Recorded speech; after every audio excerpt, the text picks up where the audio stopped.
Perfect. All right, everybody. Thank you for hopping on today's call.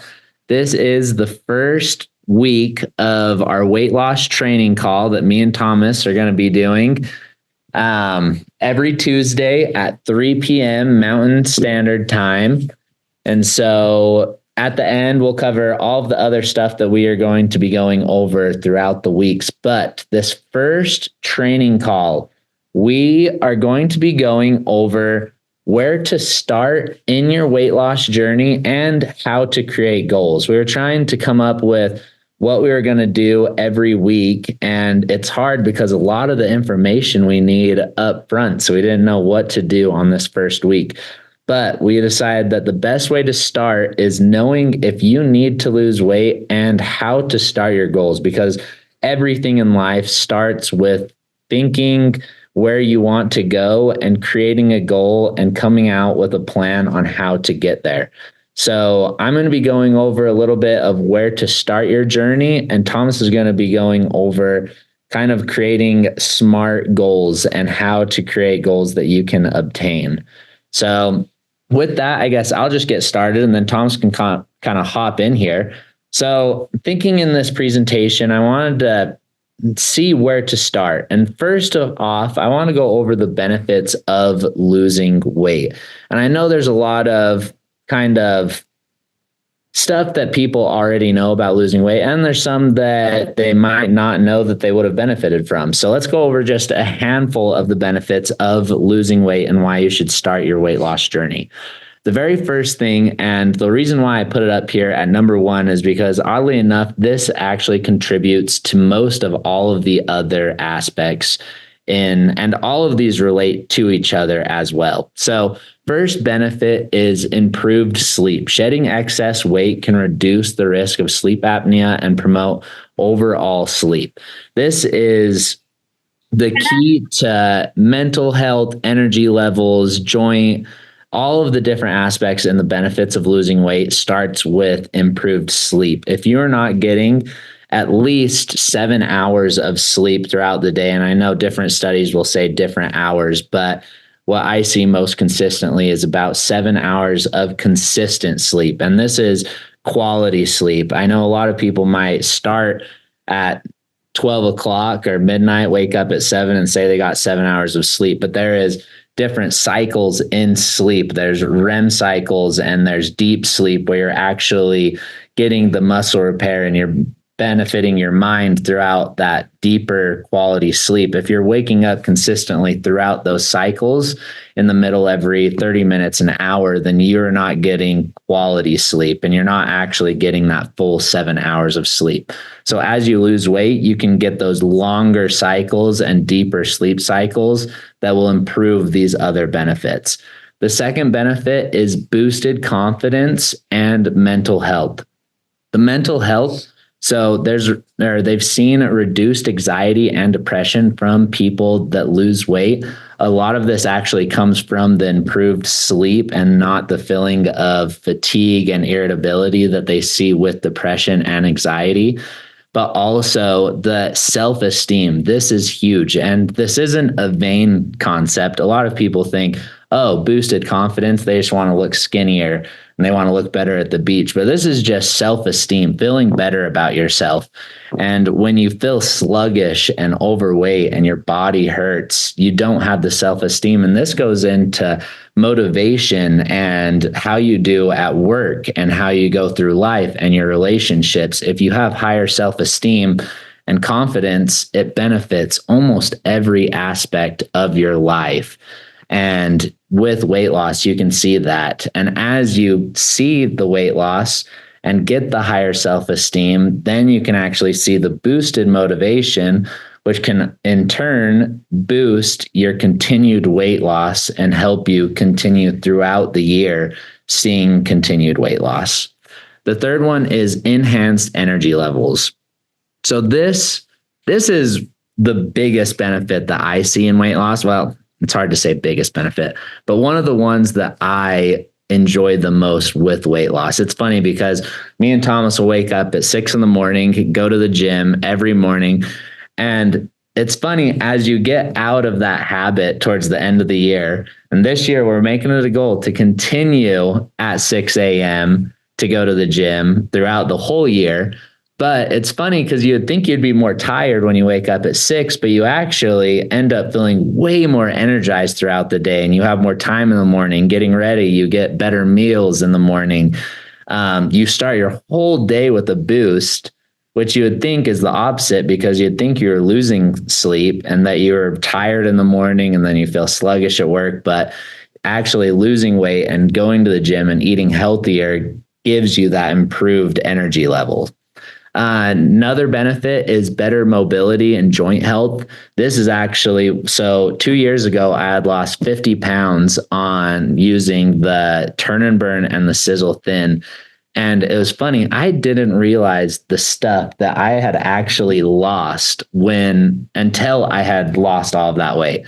I didn't realize how I couldn't even sit cross-legged hardly, and I wasn't flexible at all. And during hunting season, I was able to hike way farther and way faster without all of the different respiratory issues. And I was able to pack out animals. I was able to, just think of on your back, if you had two 25-pound dumbbells on your back everywhere you go, that is going to be so much stress on all of your joints, all of your bones. And by alleviating that, then you can replace it with muscle as you're going to the gym and exercising, and it helps all of that joint mobility.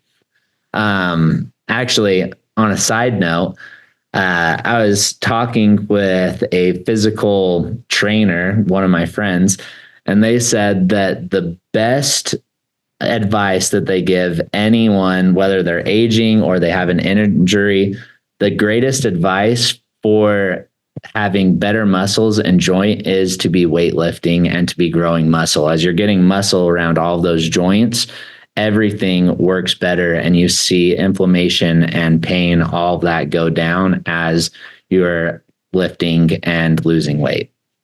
The last one, and there's many other benefits, but also you see improved heart health. Losing weight can reduce blood pressure, lower cholesterol, decrease the risk of heart disease, and all other diseases and different sorts of risk. As you lose weight, you can see a lot of benefits in life to those. So how do you know if you need to lose weight? So interesting. I was looking into this, and one of the things that they say is seeing your BMI. A BMI over 25 is considered overweight, while BMI over 30 is classified as obese. But however, BMI doesn't account for muscle mass or distribution of weight. The reason why I put that in there is because I did the calculation. If you can see the presentation in here, it's listed out with what my weight at 210 would be. I'm currently at 210. This says that I'm at a 28.5. But if I was to get below that 25, I would have to be 184 pounds, which to me, at 6 foot and a lot of muscle mass, I would be a twig, and I would be way less healthy at 184 than I would be at 195 to 200. So a lot of people that are fit and have muscle and are active and healthy will often have a higher BMI over 25, which is why this isn't the best way, but it is some indicator if you are in those high 30s of BMI.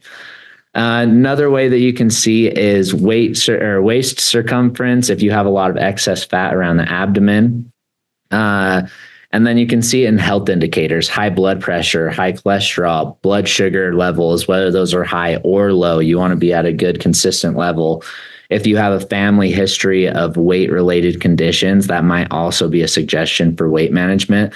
And this is those people that if you look at the whole family, they're all big boned, as always stated, but sometimes your genes are just a little larger, which still means that you do need to lose weight, but that's also an indicator to know how big of a concern it is for you to lose weight. There's some people that can eat sugary foods and sodas and whatever they want, and they are still have a six pack and they're skinny and active and could run a mile in 5 minutes.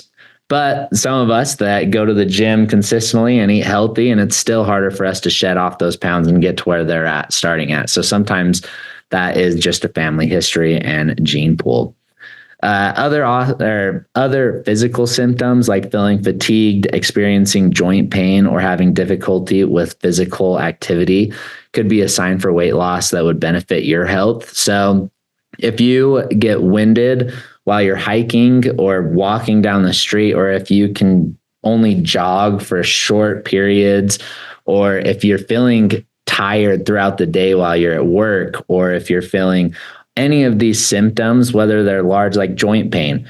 I mean, a lot of the time, it's funny with my dad, him losing over 60 pounds, almost 70 pounds now, which is incredible. Some of the biggest benefits that he's seen is his back, just from years and years of working on the ranch and lifting pallets. I mean, starting the Mower mission in wagon when he was 12 years old. A lot of that has a lot of pressure on your back.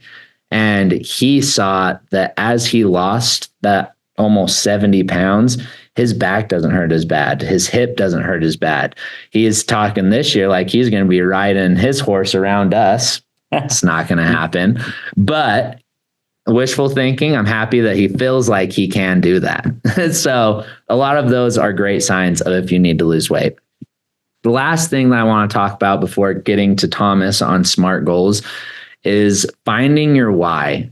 Why you want to lose weight is the most important thing and the only reason why you will continue to lose weight. There's a reason why they say something like 80% of people quit their weight loss goals by, January 18th? Yep, January 19th. Yeah, January 19th, 80% of people stop that. And you want to know why? It's because they don't know why. They don't know their why. So a couple things for you to find your why as you start thinking about these goals that Thomas is going to be going over is reflect on your motivations. Consider why you want to lose weight and write it down. You're going to see this very consistently on write it down. Dig deeper. So a lot of people will say, oh, I want to look good for the summer vacation, or I want to feel healthier.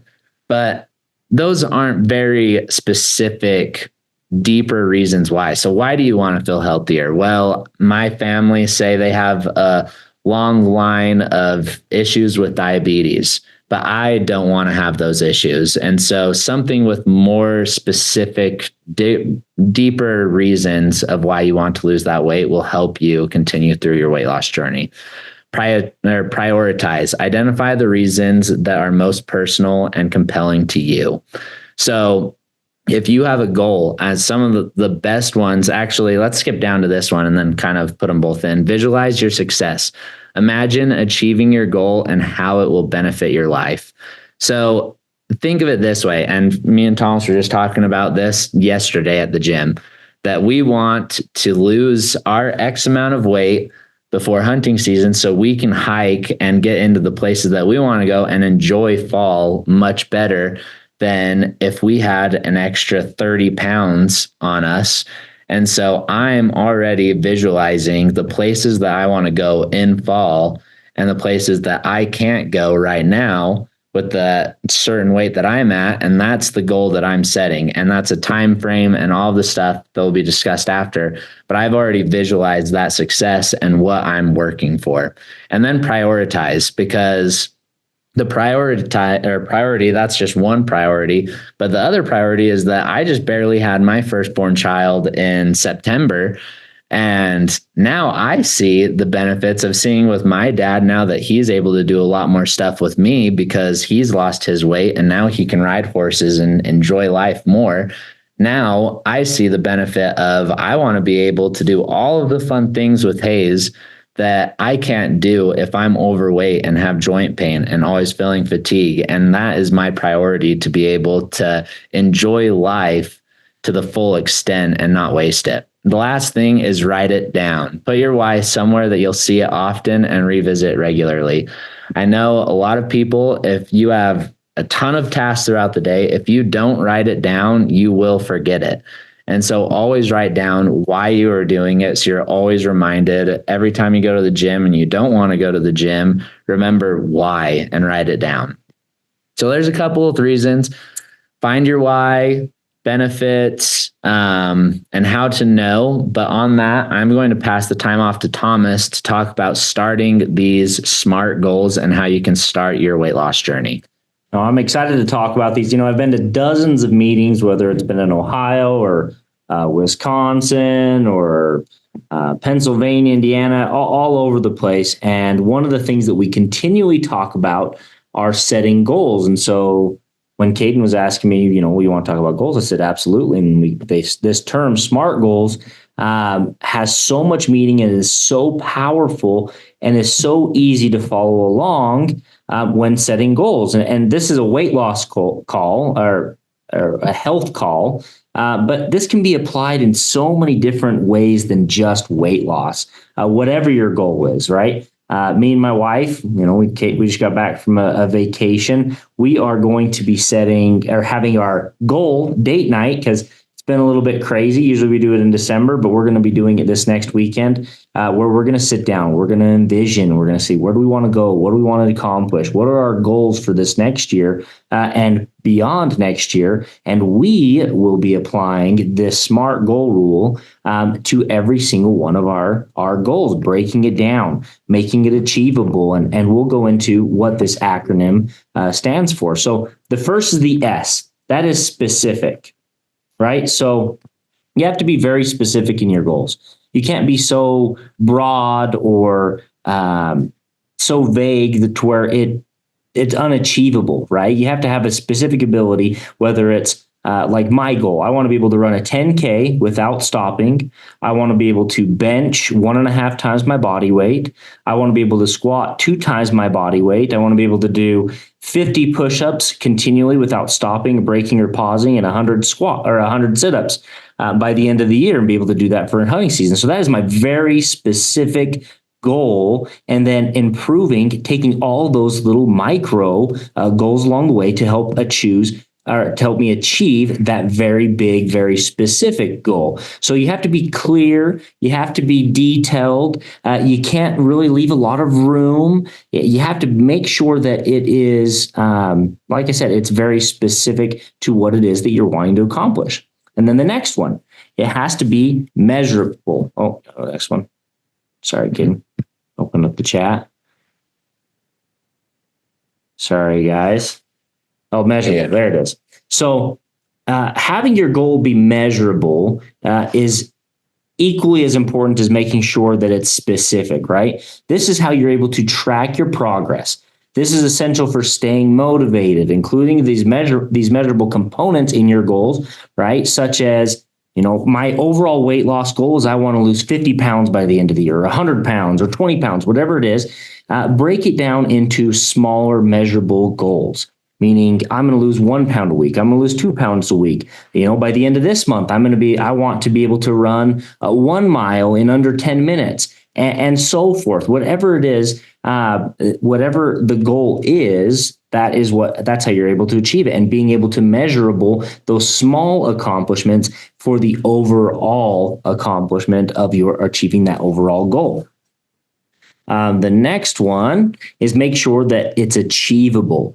I can say that I want to be able to climb Mount Everest by the end of next week, and I can promise you it's probably not going to be achievable. And I'm going to get frustrated. I'm going to get burnt out because, oh my gosh, by Friday, I'm going to look at Saturday and think I'm not ever going to make it to the top of Mount Everest because it wasn't realistic. It wasn't achievable. My scheduling, I wouldn't be able to schedule in specific hikes or workouts or change my diet quick enough or make the small goals to make the large goal achievable in that amount of time. It just isn't realistic. So making sure that these small goals and big goals correlate to make sure that it's achievable this helps avoid a lot of the frustration, a lot of burnout. Like I said, Kaden, it's the 18th, it's the 19th. Most people think, oh, I'm going to lose 20 pounds in the month of January, and they've maybe lost 3 or 4 pounds. It's the 18th and thought, I'm not even halfway there. I'm over halfway through the month. I'm done.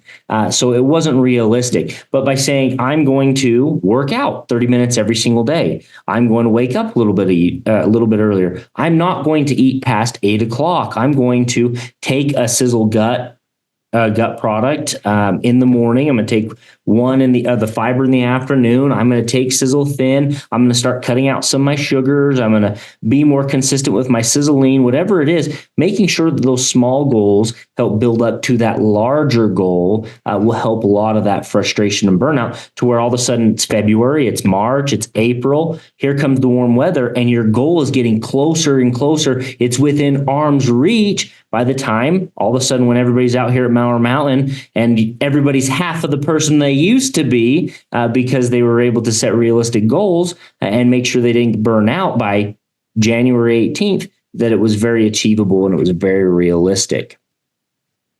Another one of the letters of that acronym is the R, relevant. Your goals need to align with your overall goal motivationally for weight loss. This could be improving your health. This could be helping boost your confidence.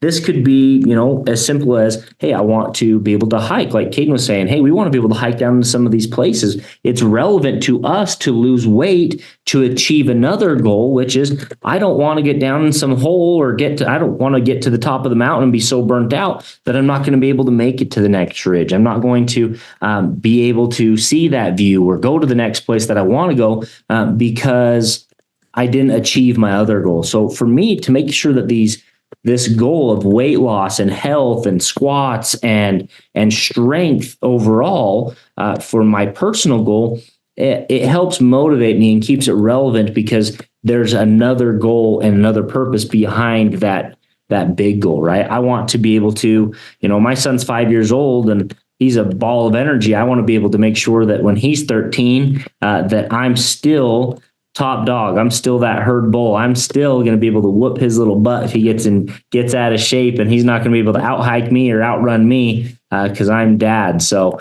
that's long term for me. But all these goals about weight loss and strength and increasing your health have a certain relevance to it as well. The next one is T. It's time bound. I can say, hey, I want to lose 10 pounds in 2 years, and well, that's very achievable and it's very realistic and it can be measurable. That might be a little bit long though. That's like losing a pound every other month to make your overall goal. And the steps might be so small that they're not really measurable. By setting a realistic time bound, setting a sense of urgency, being able to break that goal up into smaller goals, by also being able to push yourself is going to help your weight loss and your overall health increase much more significantly. By saying something like, I want to lose 10 pounds in the next 6 weeks is very realistic. By saying I want to lose 10 pounds in 2 years, realistic, very achievable, but very small, and it's not going to push yourself. We have to push ourselves every single day, no matter what it is. It's whether it's becoming a better father, a better mother, a better cowboy, a better businessman, having better relationships with your friends and your downline, your family members, losing weight, getting stronger, whatever it is. These have to have real accomplishment behind them and real sense of urgency. And you can't say, oh, well, I'm gonna make this happen in X amount of time that's so far out that, well, I'm gonna get to it. It just creates a sense of delay. If I can speak more clearly on that, oh, well, yeah, I want to lose 10 pounds in 2 years. I don't have to start going to the gym until next month. And then next month becomes the next month. And then the next month becomes the next month, right? And you don't really ever start. But by setting a realistic time-bound frame, by saying, hey, in 10 pounds in 1 month, I have to start today, right? It's not tomorrow. It's not in the morning. It's when I get off of work, I have to go walk a mile, right? I have to cut ice cream out of my diet for this time. I have to make sure that because I have a sense of urgency by the end of next month, I have to be down 10 pounds. I can't delay another hour. I can't delay another week. I can't delay another day. I have to start right now. And so time bound is whether it's, you can't make it too short, right? I can't lose 10 pounds in one day, but I can lose 10 pounds in 4 weeks, right? But making sure it's not so long that I'm going to lose 10 pounds in 1 year that it causes a delay. And so time bound is very essential in making a smart goal. So guys, I hope that this is helpful for you as you sit down and make your goals that you think, and you take each step. Think of every single goal, make 20 goals, and on every single goal, break it down into a SMART goal and think about time and think about measurability and achievability. And is it relevant? And, it is going to set you up for success and everything. And I promise you, you will see success in your weight loss and your health goals and everything else. So with that, I'm pass the time back over to Kaden. He's got a couple more things to address. Perfect. All right. So on that note, I hope that everybody found this training as informational and helpful in starting your weight loss journey. If you are interested in any other information, you can see the starter pack and the user's guide. Those are being sold right now. The user's guides are also in 10 packs, and they're also in the back office that you can see all of the information on this. So the SMART goals is in the user's guide. Also, we have accountability partners. We have 7-day meal plans. We have product usage, workout plans in these. We did have a question if they got Turn and Burn, Sizzle Thin, and Trimogenic as good start off products. Those are amazing place to start. Yeah. But also in this, it does show that all of our fitness products are great accompanying products for weight loss. And you can see how they are used in that plan. And this guide it's absolutely phenomenal. Marketing team has put in so much time and effort and third-party sources to make sure that it is comprehensive. It's easy to follow, that everybody's going to see success if they just follow the step-by-step guide that we've been able to print and get into your hands with this. Perfect. So there's some extra information, a preview of weight loss training. So every Tuesday at 3 p.m. at this time, or 3 p.m. Mountain Time right now, we will be doing more calls. We're going to be covering next week Trimogenic and Glucominish. We're going to be talking the next week, January 28th, about the Sizzle Gut Essentials, which are incredible products. We are already hearing reviews. Thomas, how many people just around here keep texting you? I've never seen. Our distributors are texting me. Our employees are popping into my office and saying that they're feeling better and telling me all about, Trimogenic is helping with this, Glucominish is helping with this, the enzymes. I feel lighter. The pro and prebiotic with fiber is making me feel so much better and lighter, and everything's just moving better. And it's just incredible to see and hear firsthand. We get it with a lot of our products, but I don't think we've had products that people are experiencing such a quick result. So fast. So we'll be covering that January 28th. February 4th, we'll be talking about accountability partners with Milo and Misty Davis, or Milo Acosta and Misty Davis. February 11th. Milo Davis. Milo Davis. February 11th, we'll be talking about lifting with Crystal Anderson, a personal trainer that will come in and help us train on lifting. She'll be coming back the 18th on nutrition and talk about the benefits of nutrition and using our supplements inside of that nutrition plan. And then February 25th, we're going to be talking about continuing your progress. The key, it's a lot easier to lose the weight during the 3 months, 4 months. It's a lot harder to keep it off, so you're not competing. Unfortunately, I compete every year, which is not a good sign. I should compete one time. Yeah. So we'll talk about that. And that is going to be the end of this call. But thank you, everybody, for hopping on. We're actually going to be giving away what, Thomas? A Trimogenic. Right now. Well, not right now. We've got to go through and see who exactly was on the call, and then we'll announce that giveaway on next call next Tuesday, and we'll announce what winner. So if you do want to be on, what should we give away next week? Oh man, it could be something really big. Mm-hmm. Could be one of the new products, could be one of our top current products. We'll see. We'll announce it next week. But if you do want to be on that call, you'll have a chance to win whatever we announce next week. Whoever's on this call, tune in to next week's call to see if you are the winner of the new Trimogenic. Awesome. Everybody, thank you for hopping on this call, and good night.